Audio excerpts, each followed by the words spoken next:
Dragii mei, bine ați venit la o nouă rețetă! Se apropie postul Paștelui și multe familii au ca tradiție să pregătească pentru masa de duminică, atunci când lăsăm sec, o plăcintă.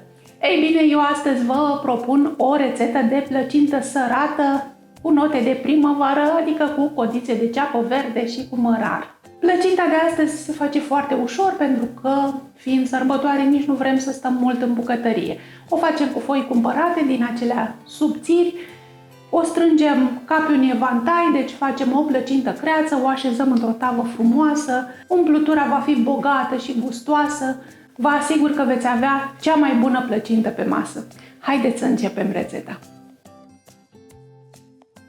Lista ingredientelor, ca de fiecare dată, o găsiți și la descrierea videoclipului.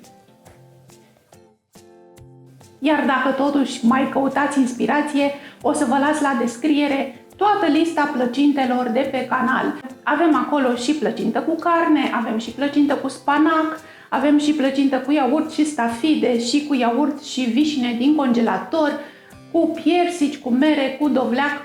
Chiar aveți de unde alege, așa că uitați-vă un pic și la descrierea videoclipului. De la ceapă am să pun doar codițele, adică de unde începe partea verde. Restul nu se aruncă, se păstrează pentru altă mâncare. Mărar. Acum că avem și verdețurile pregătite, ne ocupăm de umplutura de brânză. Mai întâi sparg ouăle într-un castron și le desfac puțin cu un tel de mână, fără să le spumez foarte mult. Atât. Am să pun 400 de grame de telemea, eu am aici telemea de Ibănești, telemea de vacă, și pe care o voi da pe răzătoarea cu găuri mari. Tot pe răzătoare voi da și 100 de grame de brânză gouda cu ierburi aromatice. M-am gândit că se potrivește de minune în plăcinta cu verdețuri de astăzi. Puteți folosi și un cașcaval obișnuit, dacă nu aveți. De altfel, puteți face orice combinație de brânzeturi aveți în casă. Amestec puțin pentru că au tendința să se formeze bulgărași, care mai târziu sunt mai greu de desfăcut. Și pentru că până acum am pus doar brânzeturi sărate și cu caracter pronunțat așa, m-am gândit să îndulcim puțin situația și am să pun 200 de grame de cremă de brânză și pun și 200 de mililitri de smântână mai grasă cu 20% grăsime, care să facă umplutura cremoasă. Adaug și ouăle bătute mai devreme și condimentele. Sare nu am să pun pentru că am telemeaua care e puțin sărată. În funcție de brânzeturile pe care le folosiți, reglați gustul de sare după preferințe. În schimb, am să pun cam o jumătate de linguriță de piper râșnit puțin mai devreme și un pic de nucșoară rasă, tot cam jumătate de linguriță. Pun aici și verdețurile, adică mărar, și codițele de ceapă verde. Nu e nevoie să le călim, sunt atât de fragede și au suficient timp să se gătească în cuptor. Chiar e păcat să le agresăm. Umplutura e aproape gata, trebuie doar să amestecăm foarte, foarte bine în castron. Eu am pregătit o tavă rotundă de 28 de centimetri, pe care am să o ung cu ulei atât pe fund cât și pe margini. Puteți să o ungeți și cu unt foarte moale. Am aici un pachet de foi de plăcintă cam nefericite, ca să zic așa. Am văzut deja câteva sunt zdrențuite. Trebuie să înfruntăm situația și să vedem ce putem folosi și ce alegem de aici. Bun, o să suprapunem câte două foi și atunci trebuie să le numărăm ca să vedem și cum împărțim umplutura, dacă vreți o cântăriți ca să știți exact cum să o împărțiți. Având în vedere că asta e destrămată complet, am să iau la început 3 foi. Pe celelalte le păstrăm acoperite pentru că se usucă foarte repede. Și unde se suprapun, ungem foile cu unt topit ca să nu se lipească între ele. Nu exagerați cu untul, nu vrem să le umezim foarte tare, dar totuși să fie unse și separate.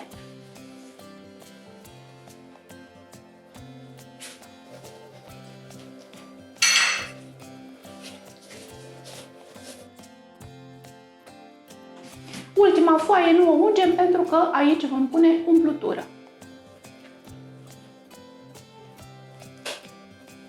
Umplutura o punem pur și simplu din loc în loc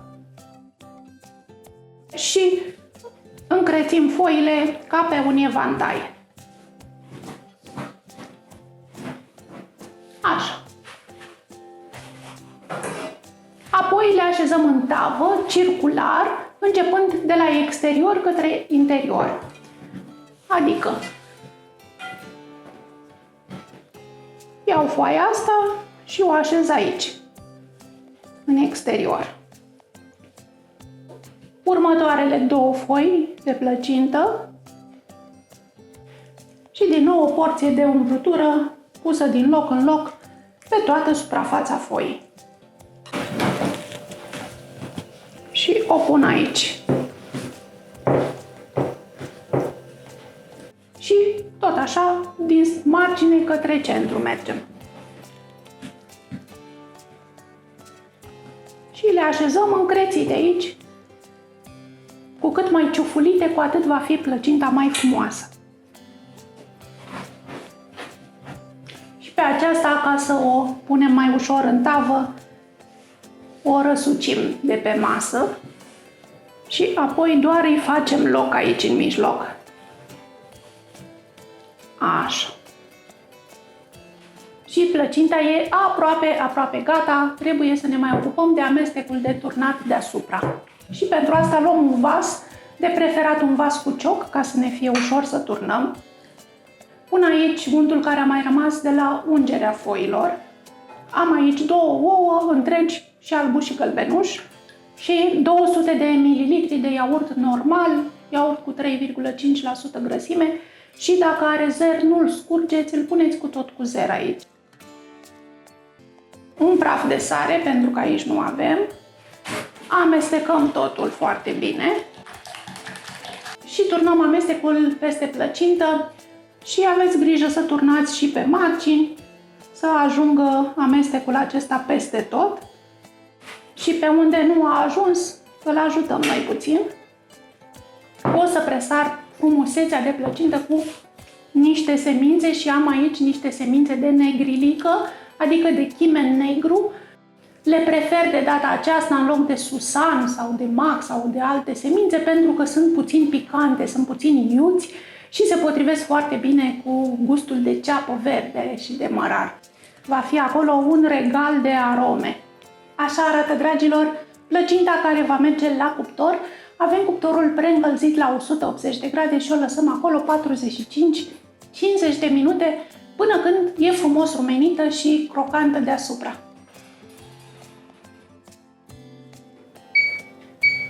180 de grade și 45 de minute, după care văd dacă mai are nevoie să mai stea. Miroase grozav! Nu știu cum o să am răbdare să se răcească. Haideți să vă arăt și vouă. Trebuie să o lăsăm puțin să se odihnească și să se răcească în tavă înainte să o tăiem și să o servim. E frumoasă, nu-i așa? Am lăsat-o cam 20 de minute deoparte. Uitați câte încrețituri savuroase. E o plăcintă frumoasă, potrivită pentru o masă în familie. Să știți că plăcinta e bună și caldă, e bună și rece, dar cea mai bună, după părerea mea, este când e ușor călduță. Așa că dacă s-a răcit, încălziți-o puțin la microunde sau un air fryer sau un cuptorul mare. Poftă bună!